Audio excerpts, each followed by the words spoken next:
Hola, ¿qué tal? El día de hoy vamos a ver lo que es el tema de refractometría. Vamos a hablar un poco de algunas definiciones y vamos a repasar su fundamento y analizando los componentes del instrumento en cuestión, ¿no? Y también sus diversas aplicaciones en la industria. ¿Cómo definimos la refractometría? La refractometría es un método de análisis óptico de sustancias que mide el índice de refracción de una sustancia para determinar sus principales características. ¿Qué características pueden ser estas? Bueno, pues desde la determinación de la pureza en concentración de ingredientes como los medicamentos hasta la medición del contenido de azúcar, ¿no? En alimentos y bebidas. Y en el análisis de aceites también. Aquí dice que se fundamenta en el hecho de que la luz al pasar de un medio a otro experimenta un cambio de dirección. Este cambio, bueno, se debe al cambio en la velocidad de la propagación desde el punto, ¿no? Llamado punto de incidencia, donde el rayo, que es el haz que cruza ese medio, luego por la ralentización de las moléculas, pues cambia su velocidad y con ello, pues también su dirección. En realidad, toda esta luz no penetra completamente en el segundo medio a refractar, sino bien que cuando vemos los objetos a través de la superficie del agua, ¿cómo resulta la refracción, ¿no? La luz que vemos en tales objetos, pues como que se ve un retorcimiento, ¿no? ¿Qué tiene que ver, ¿no? Esta retorcedura, ¿no? Con todo ese índice de refracción y los refractómetros. Bueno, todo esto lo vamos a ver un poco más adelante. Bueno, hablando un poco de la historia, nos encontramos que la primera representación específica de la refracción de la luz fue desarrollada por el matemático y físico persa Evans Hall en el año 940, en un tratado sobre la quema de espejos y vidrios en llamas. Investigó la refracción de la luz y a través de esta obra se le considera el descubridor de la ley de la refracción. Sin embargo, sus hallazgos cayeron en el olvido y no fueron retomados hasta 6 siglos después. Posteriormente, el profesor Wilbrod Snell van Rooyen formuló una nueva versión de la ley de la refracción en 1621. Sus hallazgos sobre la refracción de la luz en la interfaz de dos medidas transparentes con índice de refracción diferente allanaron el camino para la invención del refractómetro. Sí, bueno, de hecho, de igual manera fue el filósofo Platón, ¿no? Quien descubrió por primera vez una observación que fue importante para la comprensión posterior de esa acción, ¿no? Se dice que observó, ¿no? Que los remos tienen una apariencia normal en el aire, mientras que debajo del agua, pues hay torceduras, ¿no? Es el mismo ejemplo. Hoy en día llenas un vaso de agua y le sumerges un lápiz, se va a notar una torcedura. ¿Qué es la refracción, no? El fenómeno de la refracción se define como el cambio de la velocidad que experimenta la radiación electromagnética al pasar de un medio a otro.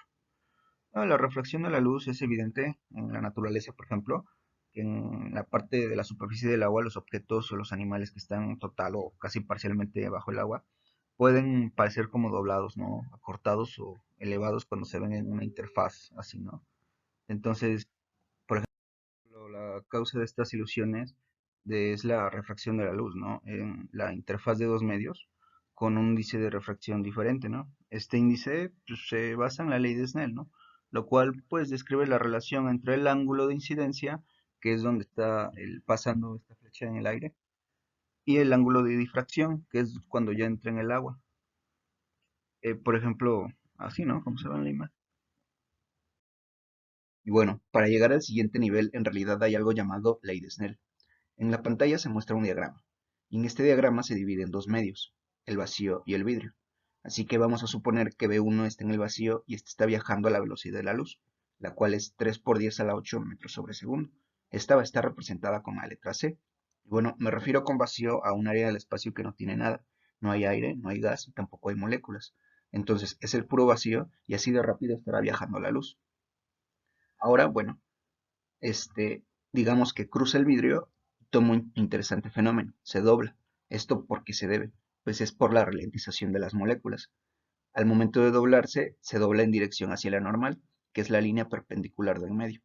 De aquí mismo vamos a obtener dos ángulos, el ángulo de incidencia, que es θ1, y el ángulo de refracción, que es θ2. Y aquí pues podremos adentrarnos un poco más a la ley de Snell, la cual nos dice que la relación entre B2 y el seno del ángulo de la refracción es igual a B1 y el seno del ángulo de la incidencia seno de θ1. Bueno, ahora si esto parece confuso hay muchas maneras de ver la ley de Snell. En el índice de refracción, bueno, se define como para cualquier medio, para cualquier material, Hay índice de refracción para el aire, para el agua, para el vacío y ahora para cualquier materia que bueno, la gente haya podido medir. Y generalmente lo vamos a especificar con la letra N. Y esta se define como la velocidad de la luz en el vacío, que esto es c, dividido por la velocidad de la luz en el medio. Entonces podríamos reescribir todo esto en términos de índice de refracción. Lógicamente, si n es igual a c dividido por b, entonces b va a ser igual a c dividido por n y puedo multiplicar a ambos lados, como se muestra en la pantalla. b por n es igual a c y esto nos va a dar que b es igual a c sobre n. Entonces, bueno, ya podemos reescribir la ley de Snell. En lugar de escribir B2, allá podríamos escribir que la velocidad de la luz dividida por el índice de refracción está dividida entre el seno de teta 2. Y bien, esto es lo mismo que C dividido entre N1 entre el seno de teta 1. Y luego podríamos hacer un poco de simplificación aquí. Podríamos multiplicar ambos lados de la ecuación. Veamos, en realidad lo más simple de hacer pues es tomar el recíproco de ambos lados y obtener el seno de teta 2 sobre c sobre n2, que es igual al seno de teta 1 sobre c sobre n1. Y bueno, ahora el numerador y el denominador del lado izquierdo por n2 sobre n2, y entonces si multiplicamos n2 sobre n2, no lo estamos cambiando, esto realmente va a ser 1. Pero en este caso, pues bueno, se van a cancelar y estos valores pues vamos a irlos marcando en la pantalla con color rojo. Ahora lo mismo aquí pasa del lado derecho al multiplicar el numerador y el denominador, entonces n1 sobre n1 se van a cancelar. Así vamos a obtener n2 seno de teta 2 sobre c, que es igual a n1 seno de teta 1 sobre c. Y ahora pues, solo podemos multiplicar ambos lados de esta ecuación por c y obtenemos esta fórmula, que es igualmente la ley de Snell en otra manera de ver. ¿Qué es el índice de refracción? Es la razón que hay entre la velocidad de la luz en el vacío y la velocidad de la luz de un medio diferente al vacío. De hecho, pues el índice de reflexión es una característica física única, ¿no? Y constante de las sustancias puras. Pero su uso más común es para calcular la concentración de las sustancias disueltas en el agua. Por mencionar algunos ejemplos, pues puede ser la medición del contenido de azúcar en el agua, ¿no? Llamado BRIC, ¿no? Es una aplicación común. Tenemos una tabla con distintos índices de refracción de fluidos. Igualmente, en la figura 2 se ilustra que cuando mayor es la concentración, pues mayor es el índice de refracción. Y algo esencial en los refractómetros es la reflexión interna total, ¿no? Que es bien, la reflexión y el reflejo de la luz generalmente ocurren cuando la luz pues incide en la interfaz de los medios con distintos índices de refracción, ¿verdad? Desde un cierto ángulo de incidencia, depende de la materia y bien de la luz que pase de la interfaz, que ya no se dobla, sino que se refleja, se produce un reflejo interno total de luz. Se determina ese índice de refracción utilizando un ángulo crítico en el que comienza la reflexión interna total, ¿no?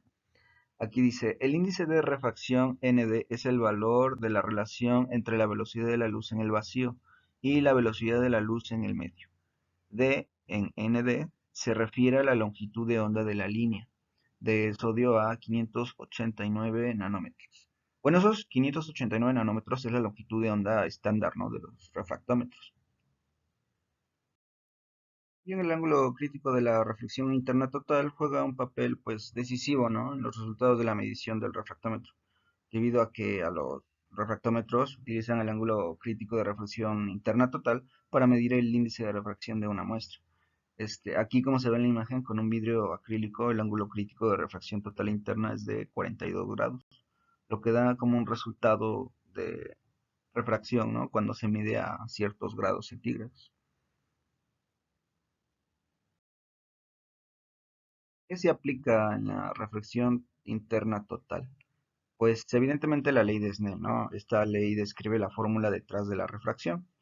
Aquí dice que se aplica si se conoce el ángulo de la incidencia de la luz y el índice de la refracción de un medio y se produce una refracción total. Estos valores pueden ser utilizados para determinar el índice de refracción desconocido del otro medio o la muestra. Bueno, los refractómetros miden el grado en el que la luz cambia de dirección, llamado ángulo de refracción. Un refractómetro toma los ángulos de refracción y los correlaciona con los valores del índice de refracción que se han establecido ya, ¿no? De hecho, es un instrumento muy simple y muy rápido para medir el índice de refracción de cualquier medio, ¿no? Esta determinación del índice de refracción nos puede permitir identificar, ¿no?, en una especie química y comprobar su pureza o bien determinar su composición de una mezcla, su fracción molar. Los refractómetros de mano y los refractómetros de luz AB utilizan luz transmitida, ¿no? El haz de luz atraviesa dos prismas en el luz recto y un prisma de iluminación y un prisma de medición. De hecho, a veces esta fuente de luz a veces puede ser natural o puede ser una fuente de luz de sodio. Bueno, aquí tenemos las partes del refractómetro. Aquí bien en la imagen tenemos un refractómetro de ave bastante moderno que no he tenido la oportunidad de ver en persona. Pero bueno, aquí están sus partes. También tenemos un refractómetro de mano. Vamos a ir viendo que podemos encontrar su ocular.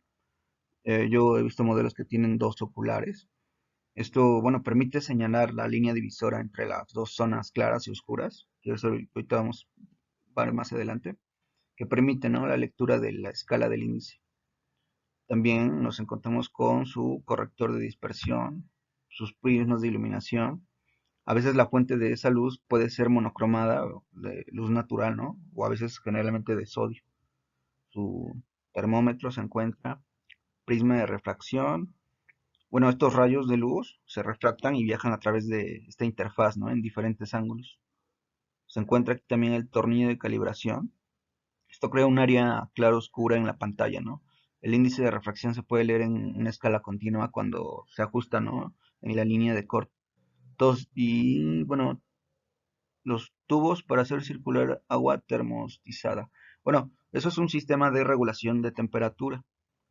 También se encuentra aquí un mando para medir el índice de refracción. Este se gira el sistema de compensación, ¿no? Gira una serie de prismas compensadores que permiten determinar el índice de refracción. También aquí tenemos partes del refractómetro de mano. Contamos igualmente con su ocular. A veces unos tienen una lámpara, una fuente de radiación, habitualmente de filamentos de tungsteno, me parece, que emiten la luz blanca. Eh, Tenemos su prisma principal, eh, donde, bueno, está una lámina que permite la cobertura de la sustancia. También tenemos el tubo de espejo. Este por dentro refleja la luz hacia arriba, ¿no?, a través del refractómetro. Y tenemos también el tornillo de ajuste, que es utilizado, ¿no?, para ajustar la calibración del refractómetro. La escala igual está ubicada en el interior, ¿no? Está indicada en la escala de medición, ¿no? Puede variar en función, ¿no?, de la aplicación. Por ejemplo, las escalas de índice de refracción o la escala de refracción de masas de sacarosa, ¿no? Y bueno, aquí tenemos algunos ajustes preliminares que son importantes para el refractómetro. En este caso, el refractómetro de AB. Aquí dice, se enciende el sistema de control de temperatura si el refractómetro, bueno, en cuestión, pues cuenta con uno, ¿no?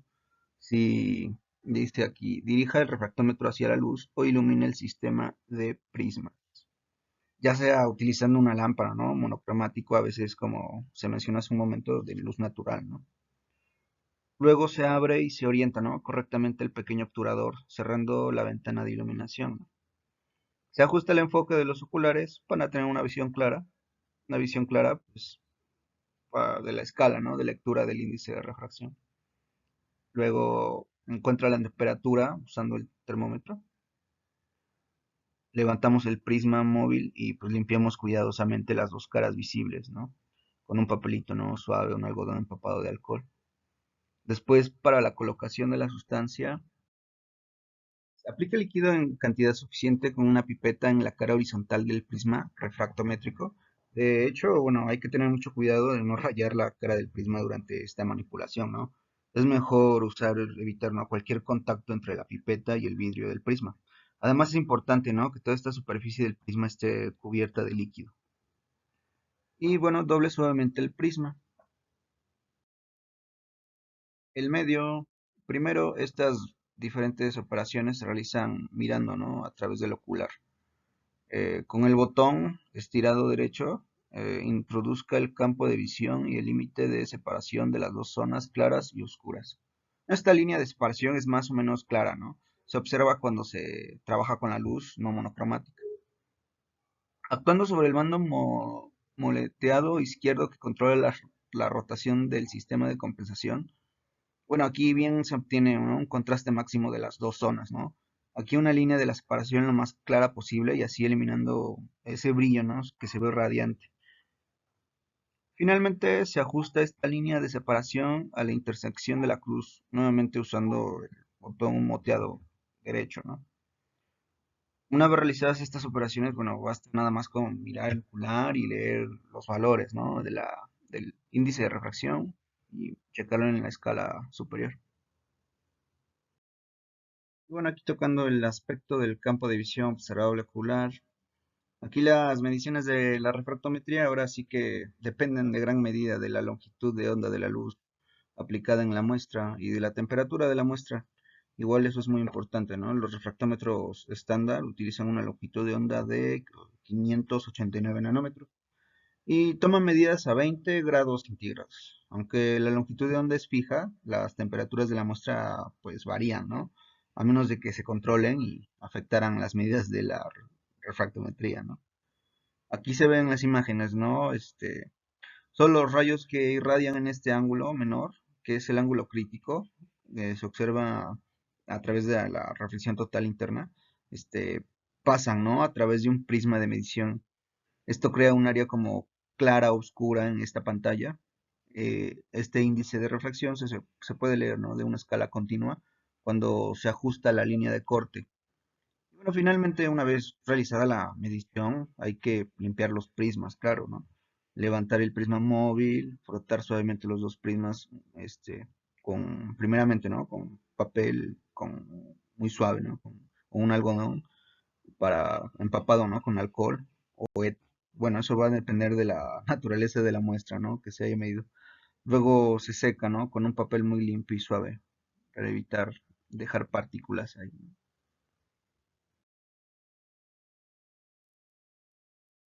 El uso del refractómetro, bueno, de inmersión o manual es muy sencillo y muy rápido. El resultado se obtiene de forma casi inmediata mediante lectura directa, es un resultado como de porcentajes Brix para los niveles de azúcar, ¿no? Se puede leer una temperatura de 20 grados centígrados, ¿no?, hace rato como lo mencionaba. Casi todos los refractómetros portátiles están como equipados con una corrección automática de temperatura, ¿no? Para algunos que no cuentan con eso, pues se recomienda, ¿no?, agarrar la tabla de conversiones y determinar el valor exacto. Bueno, el principio de medición del refractómetro digital.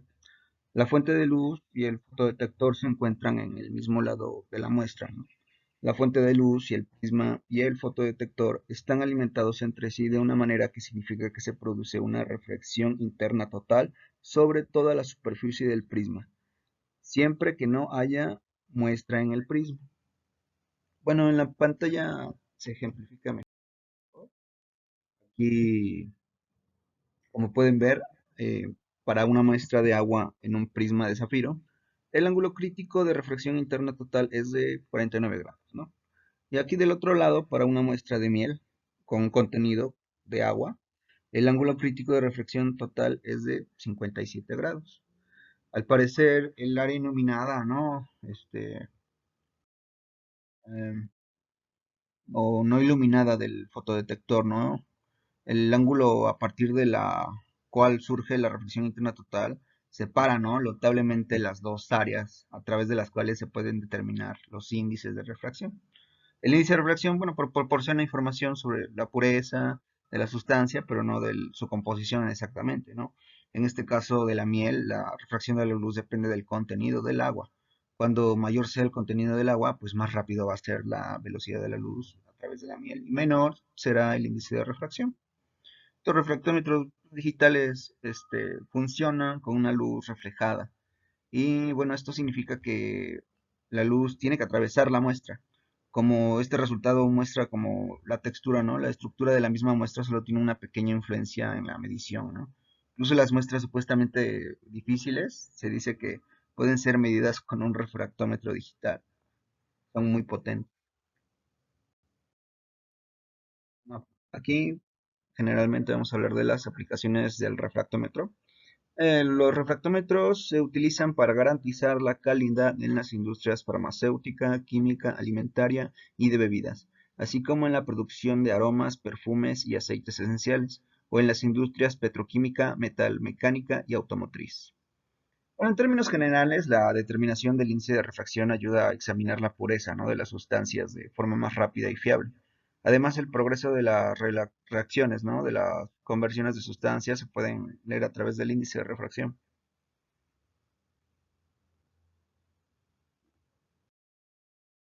Y bueno, aquí contamos con una tabla con las aplicaciones típicas. En la industria química se ven ensayos de caracterización, en investigación y desarrollo, ensayos de identidad, controles de pureza y determinación de concentraciones de materias primas. Y bueno, que se analiza disolventes orgánicos, hidrocarburos, aromáticos, alcoholes, soluciones salinas, tintes, aceites, etcétera, ¿no? En la industria farmacéutica, igual, ¿no? Ensayos de caracterización en investigación y desarrollo, ensayos de identidad, ¿no? Controles de pureza, determinación de concentración de materias primas. Aquí las sustancias analizadas, pues, son los productos farmacéuticos, ¿no? Soluciones para la infusión, preparaciones para diálisis, sueros sanguíneos, etcétera, ¿no?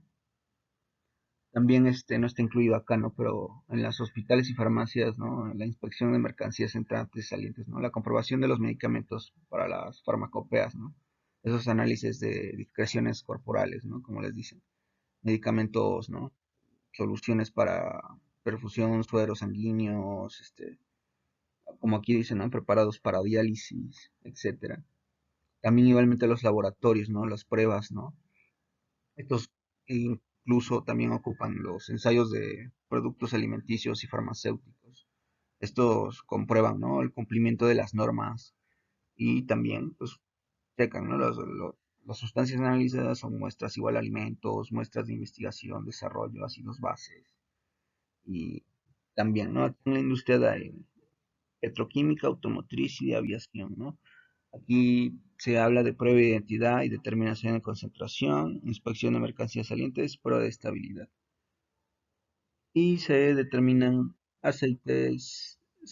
analizan aceites lubricantes, combustibles para engranajes, ceras, lubricantes, refrigerantes, agentes de deshielo, agentes anticongelantes, etcétera, ¿no? La industria de los alimentos, también contamos aquí, ¿no?, con control de calidad y pureza en las materias primas y productos finales. Se analizan azúcares, mermeladas, miel, almíbar, salsas a condimentar, mostazas, mayonesas, productos precocinados, productos lácteos, alimentos para bebés, etcétera, etcétera. Igual eso me recuerda, ¿no?, a la industria azucarera. La industria azucarera también lleva ese tipo de análisis de caracterización.